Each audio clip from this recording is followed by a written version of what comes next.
How far would you go to find out the truth about something that you were so passionate about that it kept you up at night? Where would you draw the line? Maybe you'd stop after you spent some time doing a little bit of researching on Google or Reddit. Maybe you'd go a step further and take it to a trip to your local library, maybe. If you were truly tenacious, maybe you'd find someone involved and ask for a little bit of your time. Now we're starting to get into maybe a little bit of an obsessive territory. I can see each step past this encroaching more and more into a legal gray area. In 2002, a British systems administrator reached a point very few of us have in his search for the truth about UFOs and other major secrets. He was on the hunt for information about free energy, alien life, and more, all in the pursuit of the public's right to information, and for his own curiosity, of course, too. Well, this man's search took him far over the legal line, and he would end up inside computer systems for agencies like NASA and the US military. But who was this champion for knowledge? Well, some of you listening might have already picked up on it, but today we're taking a trip back to the early 2000s and late 90s. I'm John Cordes, and I'd like to invite you to join me while I ask the question, who the shell is Gary McKinnon?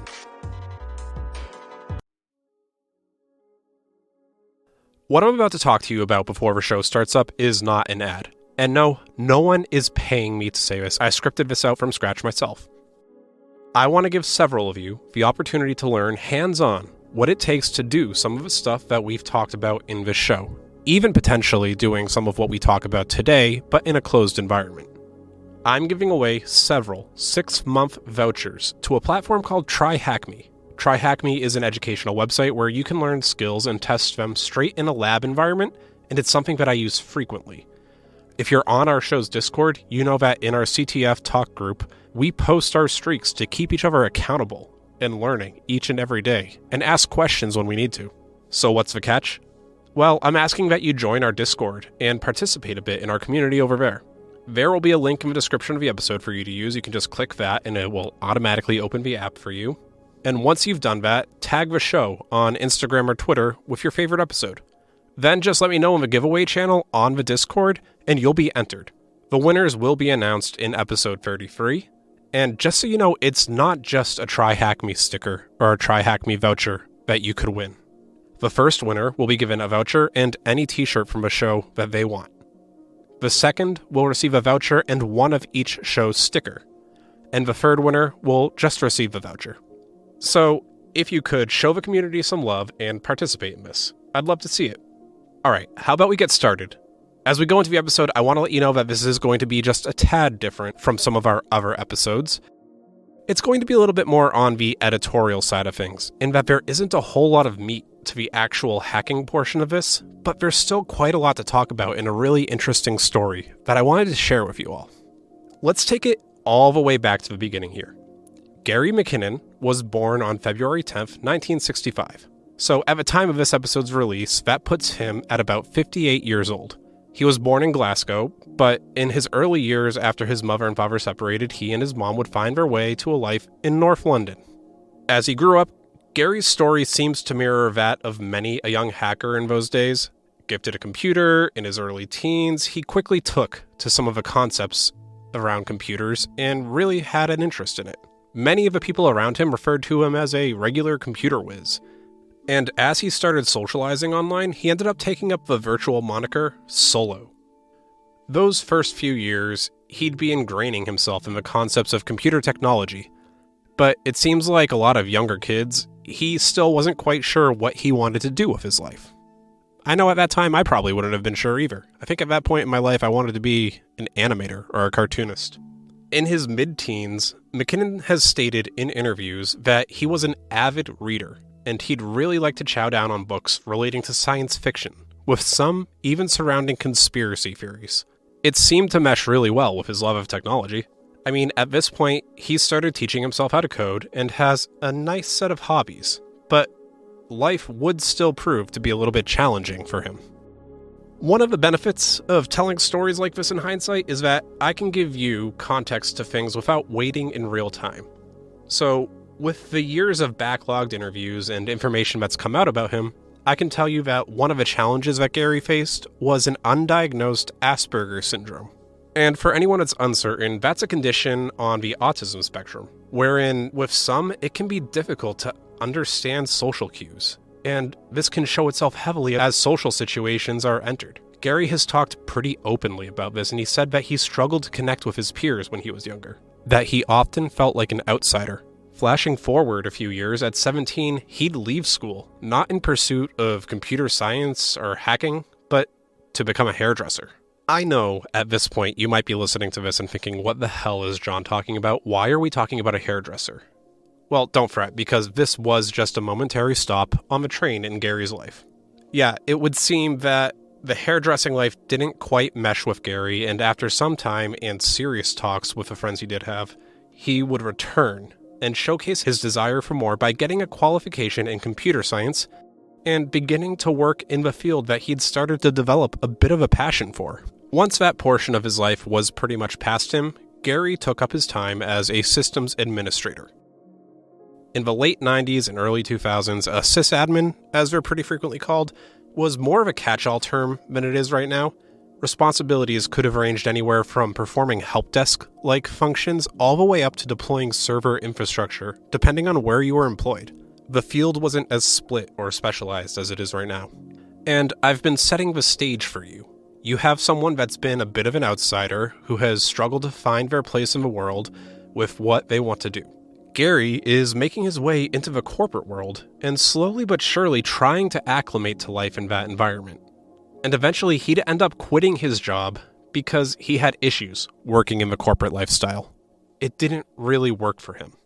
All the while, as Gary was experiencing this firsthand, he continued to stay interested in sci-fi stories and conspiracy theories, and at this point, he's been involved in a group called Bufora, that's Bufora, for several years at this point. It stands for the British UFO Research Association.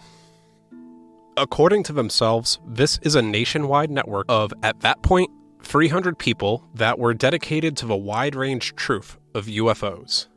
So Gary, entrenched in the works of authors like Asimov and Heinlein, has been taking this love and starting to question the enormity of the world that we live in by way of asking about alien life, and not so much what truth is out there as what truth is being withheld from us.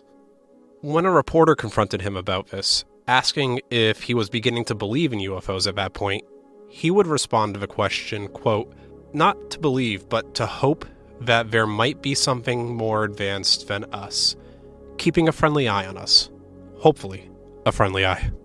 And at that point, if you're listening and reading like I am about this, it seems like an earnest interest. He's not really being harmful with anything in regards to asking these questions. He's just participating in the community and trying to expand his horizons. But then, and this is a little bit of a weird one for me, after watching the movie War Games, a question popped into his head. He thought to himself, can you really do it? Can you really gain unauthorized access to an incredibly interesting place? Surely it can't be that easy. He'd started trying to be more actively involved in the hunt for answers. But could this be it? Was this his way to get the answers to the questions that were keeping him up at night? He seemed to think so because eventually in the mid-90s, he'd decide it was worth the risk. He began to explore his options, and he was able to find a tool that would search for computers, fingerprint their operating systems as Windows, and then look for admin accounts with no passwords. How often on this show is password security the cause for every single issue that ends up ruining something? We talk about reused passwords, we talk about passwords that were involved in breaches, and now in this case, we're talking about people setting up administrator accounts, just with no password. All you'd have to do is type in admin enter. And I want to stop there and close your jaw if you're as caught off by this as you should be. At that time, in the late 90s and early 2000s, password security wasn't anywhere near what it is right now. So you had people who were either lazy or willfully ignorant setting the administrator accounts to not have a password at all because it was the path of least resistance. To hell with any of the consequences. What Gary is doing here is just some kind of brute force attack, relatively simple, in that it's probably trying a small amount of usernames like admin, administrator, root, and just moving on if nothing comes of use. What he was looking for, and what he would eventually be able to find, by the way of a boatload of systems, were US government or military-affiliated companies that met that criteria. For better or worse, these machines would have an easy way in. It's like if you're walking by a house and the door is just wide open, and every window is wide open. That's the scenario that he's found himself in on the internet. When he talks about it, McKinnon said that it only got more exciting for him when he started to get access to places like US Space Command. So he'd keep a log of all the places that met that criteria of systems he could use, he'd test access, keep a bit of a vigilant eye for new systems that he could look at as well, and really just start pillaging for information. His strategy was pretty simple too. He'd take the open door and start looking around. He'd use whatever intel he had to make sure that he could do things like hop from one secure network to another network. He's explicitly called out that he'd do things like start in a support network segment and then move his way over to logistics, since support had access to that network segment as well. Then, he'd see what he could find after that. He's pivoting across the network, performing lateral movement to find new and exciting loot to add to his findings. He could do that until either he hit a dead end or found something that looked juicy. He'd find something that looked a little bit like it was secret and catalog it. So he does this for 7 years or so.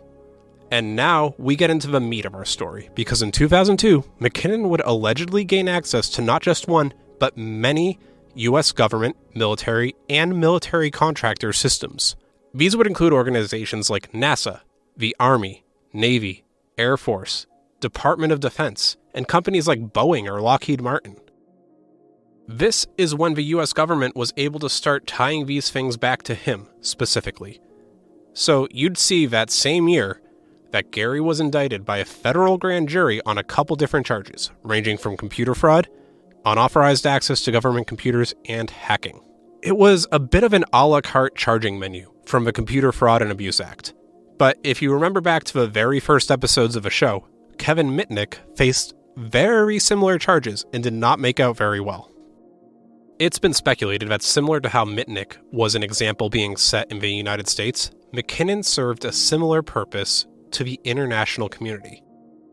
Because to face charges, he'd either need to show up willingly or face some level of extradition, and the US and UK did have an extradition treaty.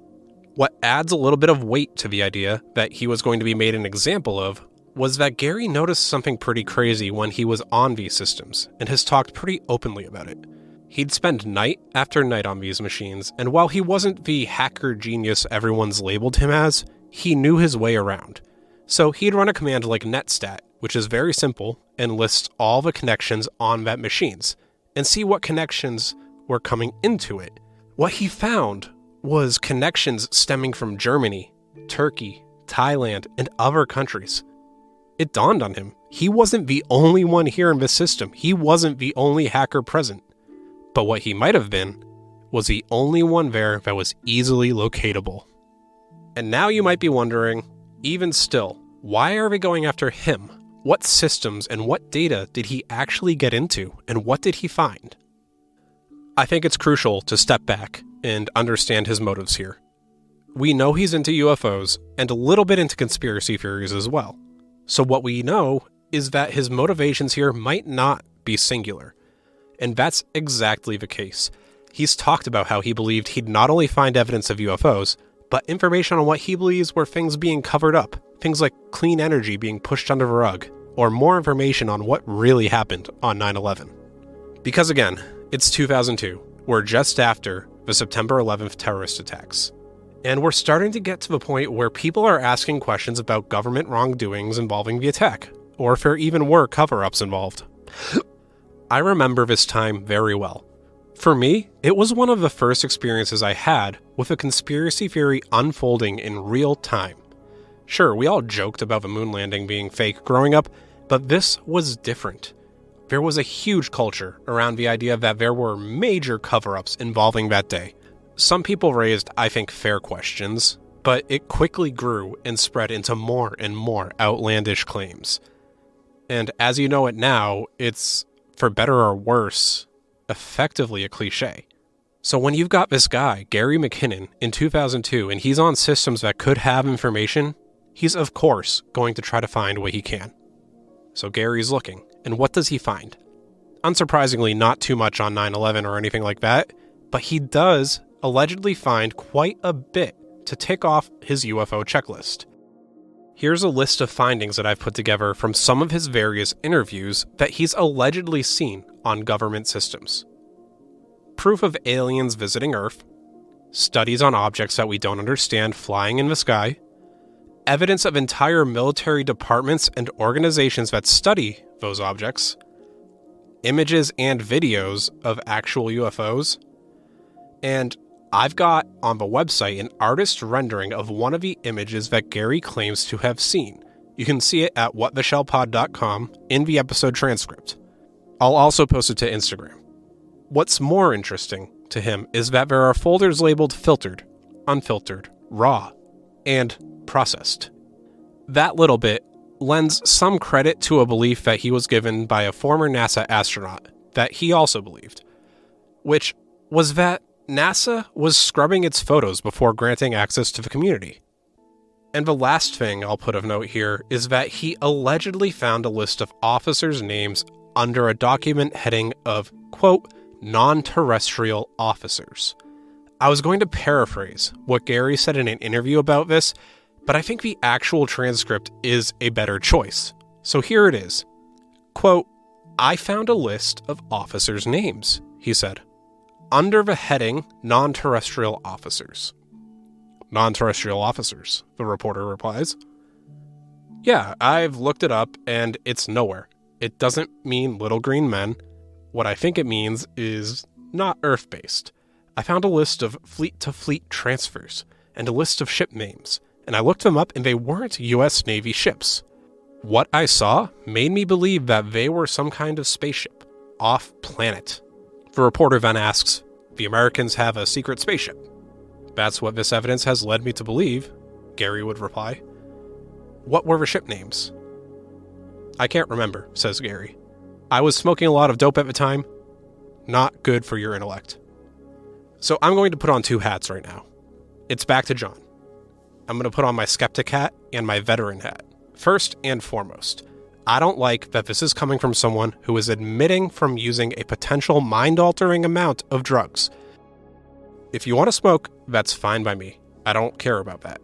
But he basically said in that last line that it's possible the amount he was smoking was not good for remembering things like this. Second, after being a part of government and military, I can tell you that I think he was right on his first assumption, that non-terrestrial is probably to be taken in its most literal meaning, not on Earth. So that could be either officers in planes that are in the sky for extended periods or ships at sea. Hell, maybe even the ISS. But he's pretty adamant that there were ships out there in space. So I'm going to ask the tech question that's on my mind. Like me, you might be wondering why he didn't download the videos and pictures. The easiest answer here that you might be thinking of is the right one. His connection was too slow. He'd periodically get a reset connection to the devices that he was on, and at just about 56 kilobytes a second, that meant that this stuff might as well not exist to him in any real capacity because he wasn't getting a complete transfer. But I'll admit, it's hard not to get inquisitive and curious when things like this are mentioned. It's easy to want to believe in something bigger and everything that he's saying here. But like it or not, even with the best of intentions, he's crossed the legal line by a long shot. And now he's having to deal with the consequences.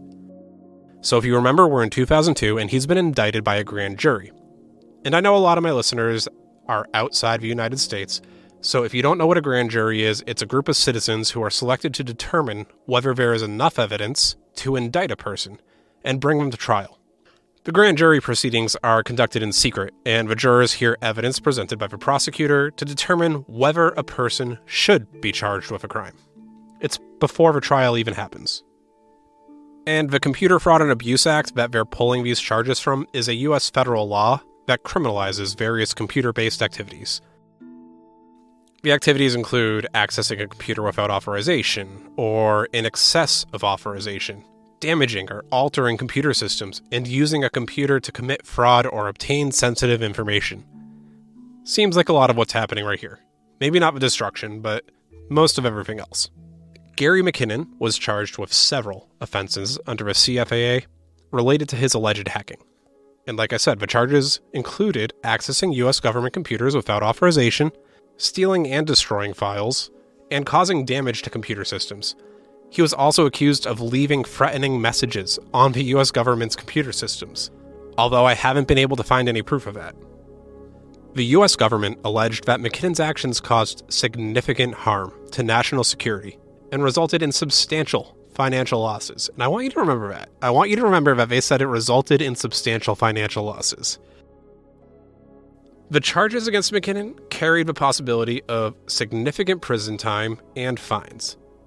I believe they were looking to try to get him with about 70 years at this point, which is absolutely insane to me. They were really stepping it up for him specifically. But we're still faced with this problem. McKinnon isn't in the United States, so the US government in 2005 formally requested that McKinnon be extradited from the UK to face charges. Now, this is a slow process. After all, it took from 2002 to 2005 to get that extradition request done. And in 2006, Gary is still fighting it, or rather, he started fighting it. It didn't instantly happen. He had time to get things started and go on a defense. Ultimately, the defense would need to be prepared on multiple fronts because in 2008, the UK joined in and charged him with several offenses of the same nature relating to the Computer Misuse Act of 1990, Britain's version of the Computer Fraud and Abuse Act. Gary is still up to his head in legal action at this point, but it's not without being noticed. His story was getting a lot of public attention, but not for the reason you might think.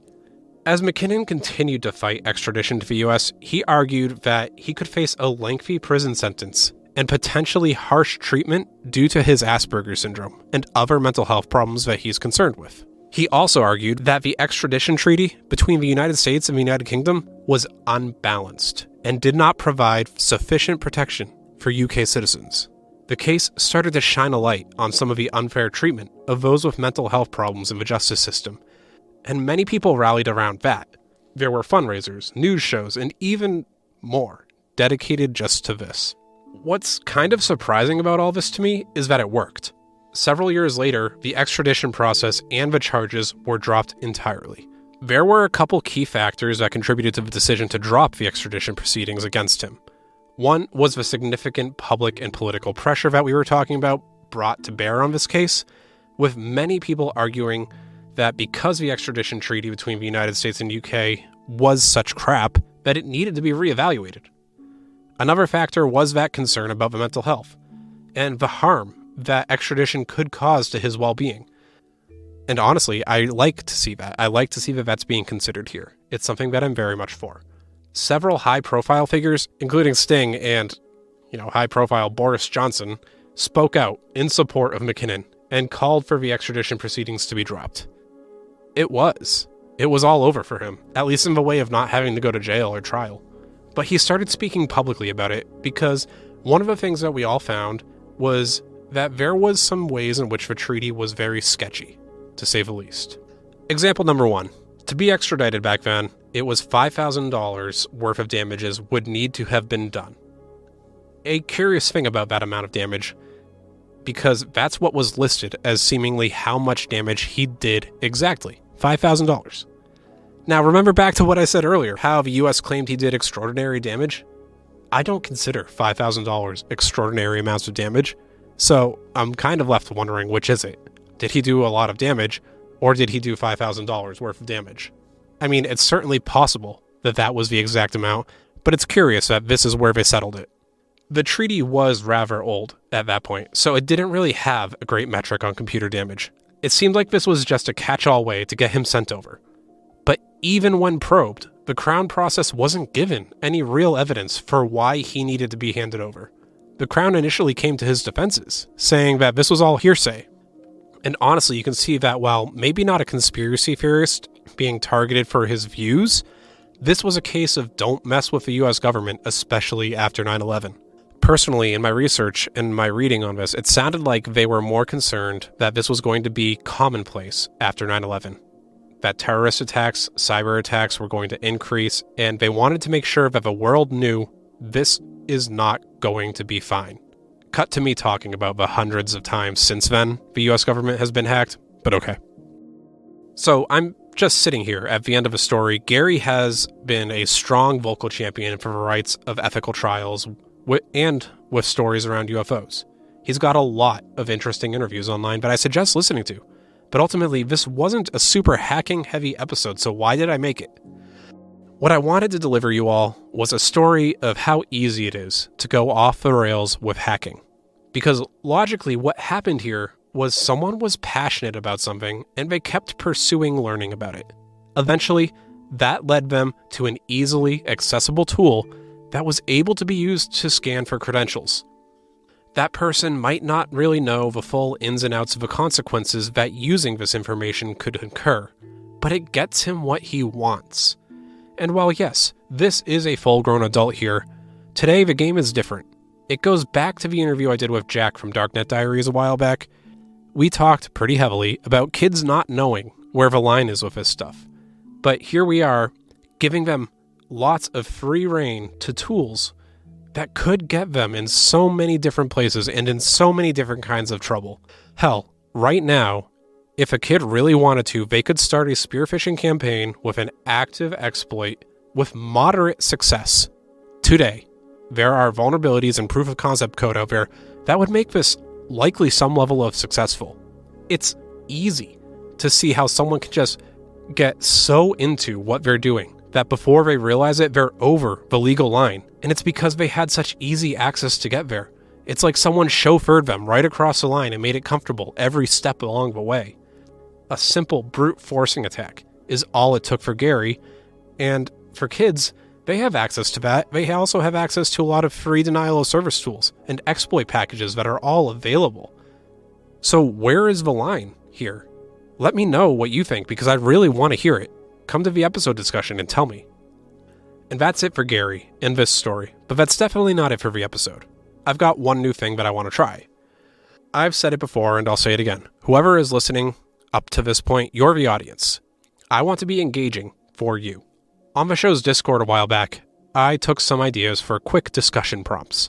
Just a little thing that I could tack on the end of every episode, where you can see what my opinion is on something, and more importantly, in the Discord server after the episode, we can talk about it and have a little bit of discourse, because I don't expect it to line up all the time. The very first suggestion comes from @actual_pseudo_Shia LaBeouf. He asked me this: do you think it's okay to hack back a hacker? And I almost didn't want to do this one, because I don't want to endorse hacking back in any capacity. It's a boring corporate answer, but no, I really don't think it's a good idea. You see a lot of success stories of people going after scam centers and hacking them back, protecting people from being scammed again. People purposely playing along to bait a connection they can use against someone else. But these are professionals and people who fully understand the risk that they're taking on. Sometimes even making sure the proper authorities are involved before they do so. I ask this: what do you, as an individual, stand to gain from going after someone who went after you? You could maybe feel a little bit better that you made them go through some pain too, but you also risk being a continued target. Maybe them upping the ante a bit and coming back after you if they can narrow down that you're the one who did it. I think I've stressed it enough, but in today's world, the right tools to do a lot of damage online are too easy to find. So in my opinion, you need to treat this like you can't restore from a backup post-ransomware and just start over. Let it be, move on, and be better next time. Now, I'm sure a lot of you have some ideas about why that's not always a good case or why you should hack back, and you know what? I want to hear it. So get into the episode discussion on the Discord and let me know. Is it okay? I'm John Cordes, and that's it for me explaining who the shell Gary McKinnon is and what he went through. Don't forget, that giveaway is still going strong, so enter it. And if you want to support the show by some other fashion, you can always go to store.whattheshellpod.com and check out what we've got there. I recently put up some new stickers and shirts, including one where I'm donating half of the proceeds to a good cause. The Trevor Project. If that's not up your alley, there's always Patreon, and that's patreon.com/whattheshell. get bonus content, request a mini episode, or just add a little Discord flair to your profile, depending on how much you want to support. And while all that really does help the show, honestly, just spreading it by word of mouth is enough for me. I'm happy that I'm making something that got you listening up until this point, so share it with others if you think that that's something that they'd listen to too. Thanks to my patrons that are supporting the show still. You guys are the champions to me. So, Kilby, Jay, Frank Aponte, both Johns with and without an H, Adon, Christian, Ben M, Ben Sweetenham, Tyus Ashworth, Chris Finnick, Fer Pseudo, and the myth, the legend, the Mr. I use Pot of Greed to draw 3 additional cards from my deck. Thank you. Thank you all. I truly, truly appreciate each and every one of you. I'll see you all in 2 weeks for another episode.